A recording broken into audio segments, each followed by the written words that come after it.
हरि ओम नमः शिवाय। हरि ओम नमः शिवाय। हरि ओम नमः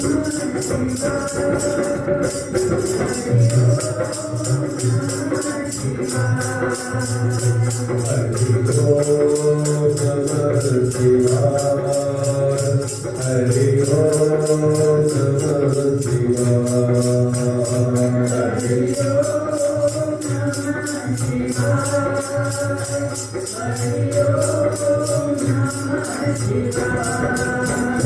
मेरी तीर सुनो त्रिपुरारी।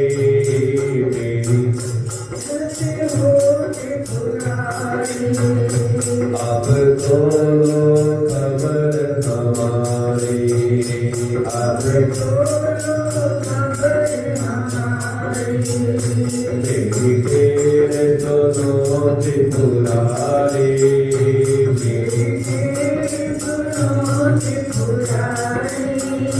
अब खोलो खबर हमारी।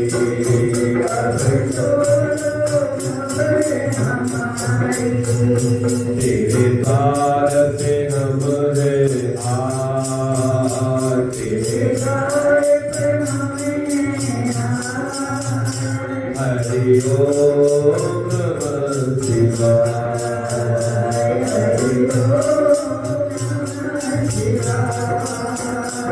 हरि ओम नमः शिवाय।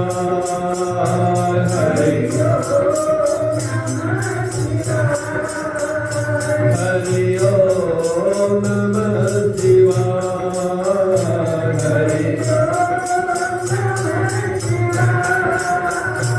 हरि ओम नमः शिवाय। हरि ओम नमः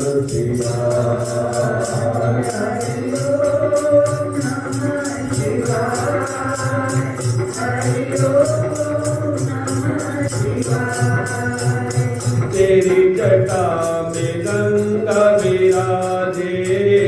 तेरी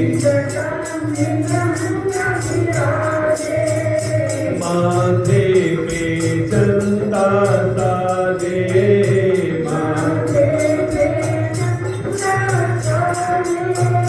तेरी जटा में गंगा विराजे।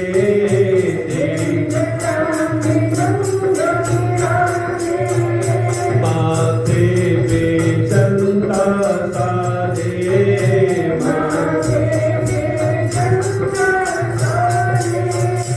और डम डम डमरू बजाए। और डम हरि ओम नमः शिवाय।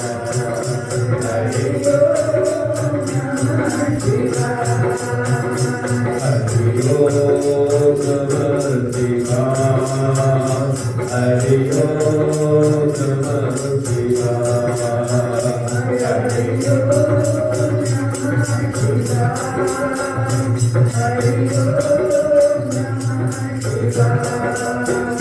तेरी लीला सबसे न्यारी।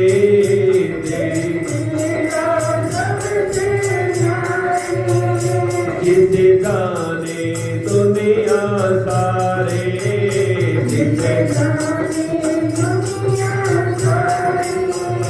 तेरी लीला सबसे न्यारी।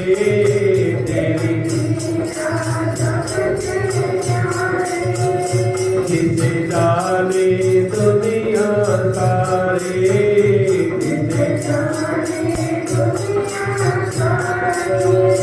तेरी महिमा वर्णित जाए।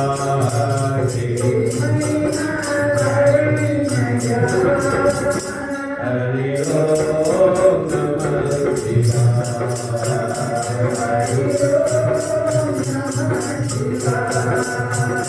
हरि ओम नमः शिवाय।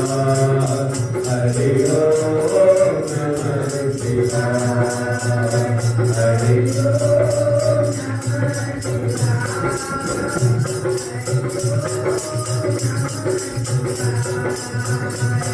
अंग विभूति गमाए बाबा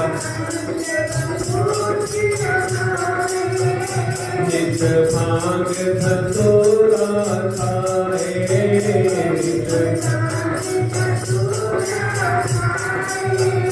बाबा अंग विभूति लगाए बाबा निज भांग धतूरा खाए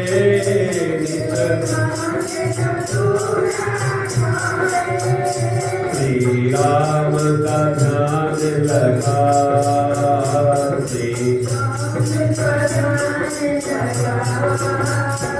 हरि ओम नमः शिवाय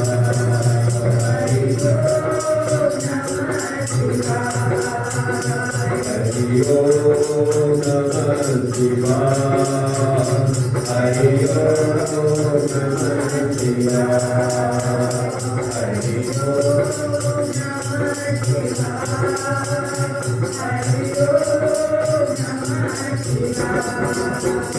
ये भक्त तेरा गुण गाए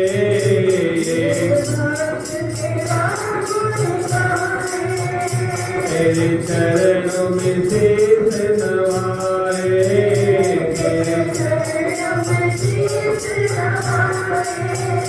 ये भक्त तेरा गुण गाए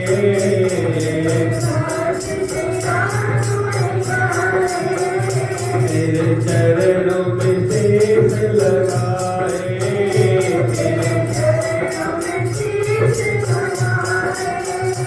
गुणगान करे कितलाए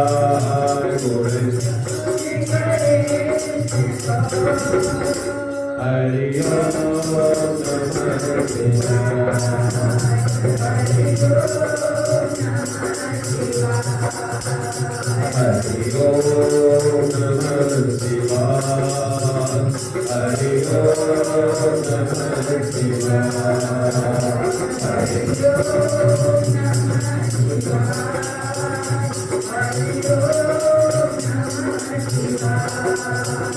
हरि ओम नमः शिवाय हरि हरि ओम नमः शिवाय हरि ओम नमः शिवाय हरि ओम नमः हरि ओम नमः शिवाय हरि ओम नमः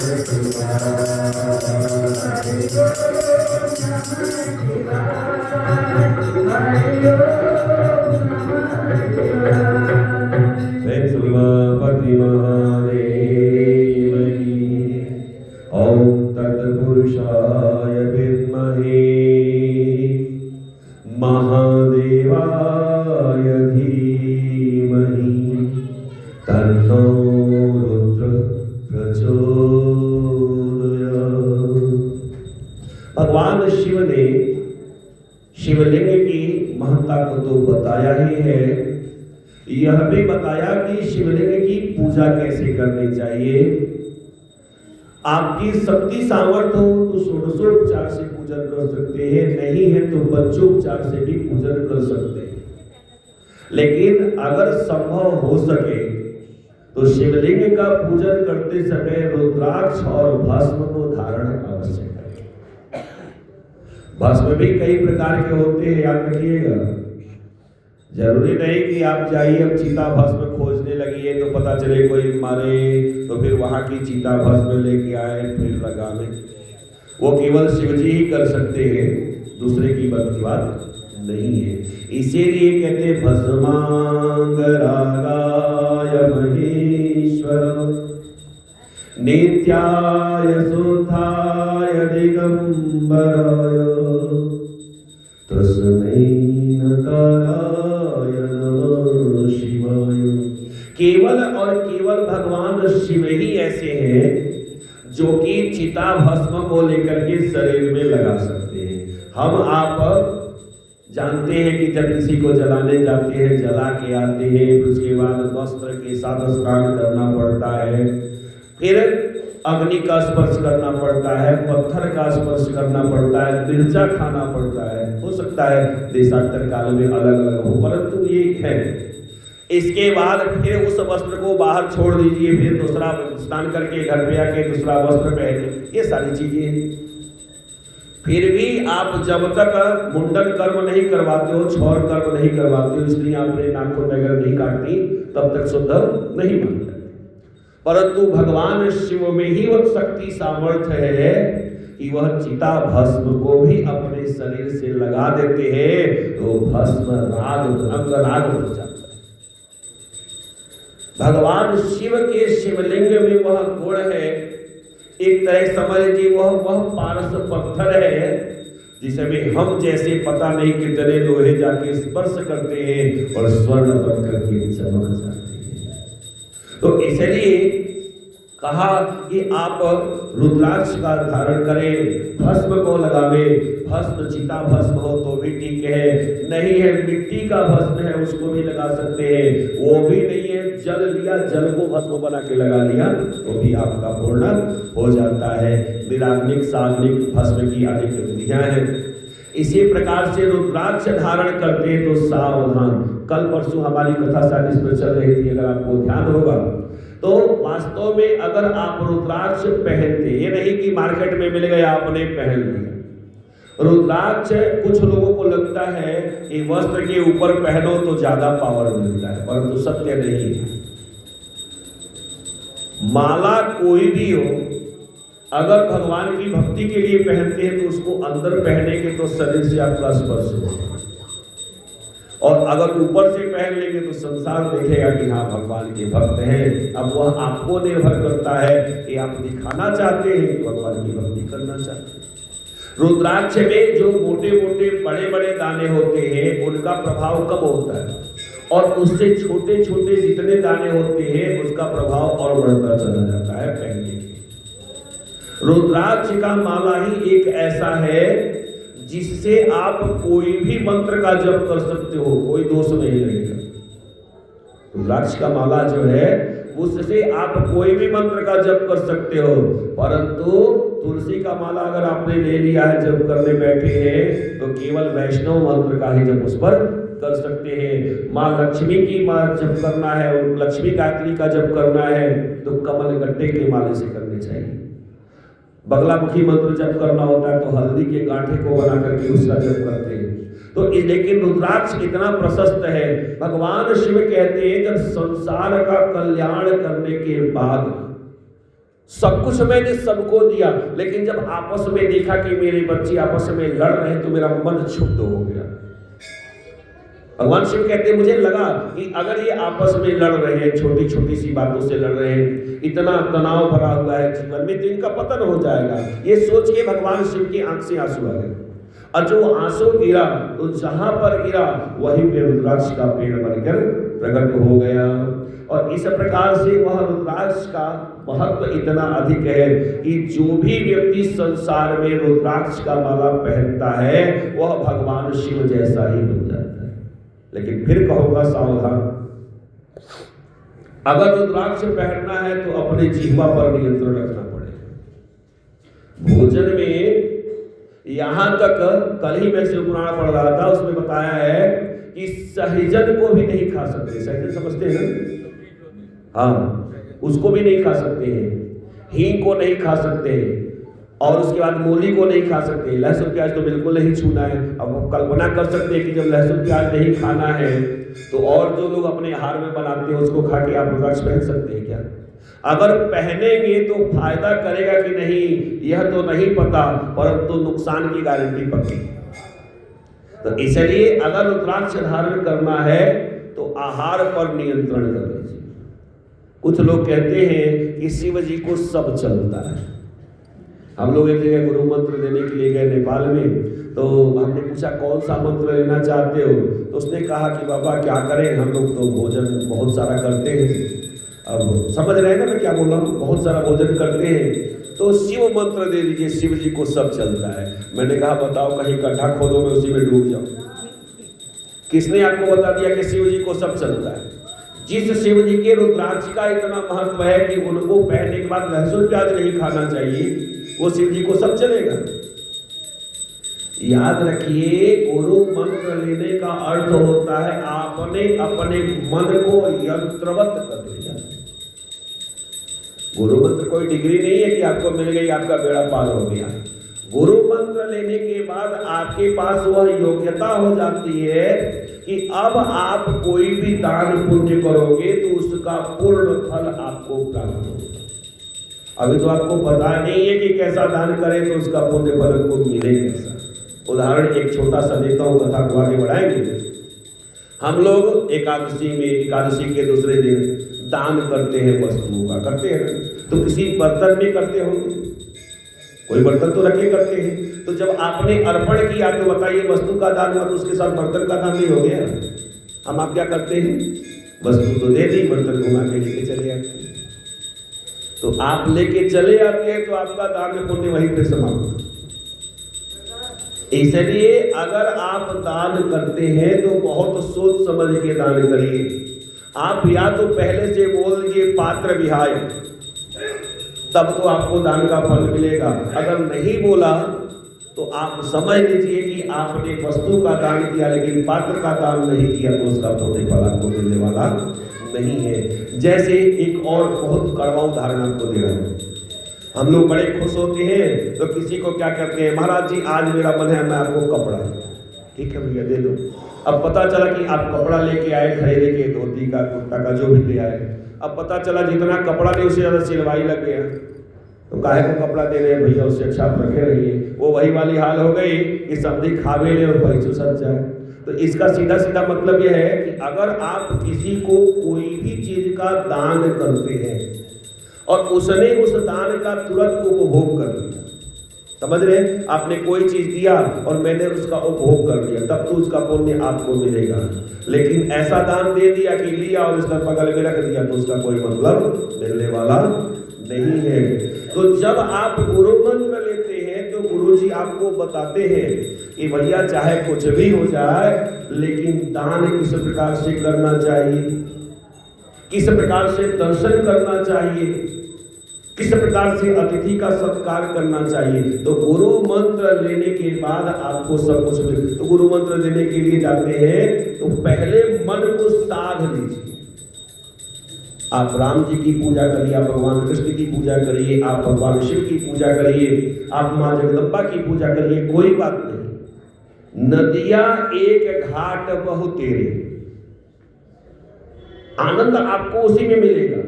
कभी भी किसी से दुराग्रह मन में मत पालिए कि आप राम जी का नाम ले रहे हैं, कृष्ण जी का नाम ले रहे हैं, तो दोनों में गलत को कोई गलत नहीं। कोई कहता है जय श्री राम, हम कहते हैं जय श्री राम। कोई कहता है जय भोलेनाथ, हम कहते हैं जय भोलेनाथ। कोई कहता है जय श्री कृष्ण, हम कहते हैं जय श्री कृष्ण। क्या फर्क पड़ जाएगा? आनंद उसमें है जो सबको साथ में लेकर के चलते हैं।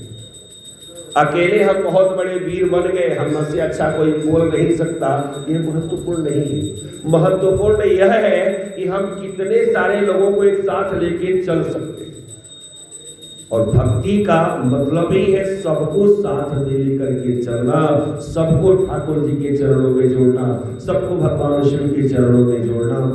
और जिस दिन हमने ऐसा कर लिया समझ लीजिए हमारे मंत्र लेने का फल हमको प्राप्त हो गया। इसीलिए कहा जाता है, पहले के जमाने में बच्चों को तो याद नहीं होगा क्योंकि अब ये लोग तीर्थ यात्रा करने जाते नहीं। अब तीर्थ यात्रा करने कोई जाता भी तो पिकनिक स्पॉट मान के जाता है घूमने के लिए। कहाँ जा रहे हैं? घूमने के लिए। कहाँ जाना है? केदारनाथ। बताइए केदारनाथ घूमने की जगह, हरिद्वार जा रहे हैं क्या करने के लिए? घूमने के लिए। तीर्थ स्थल कभी भी घूमने के लिए नहीं होती है। तीर्थों में आप जाते हो तो संभव जितना हो सके पैदल चलने का प्रयत्न करो और रात्रि को जागरण करो।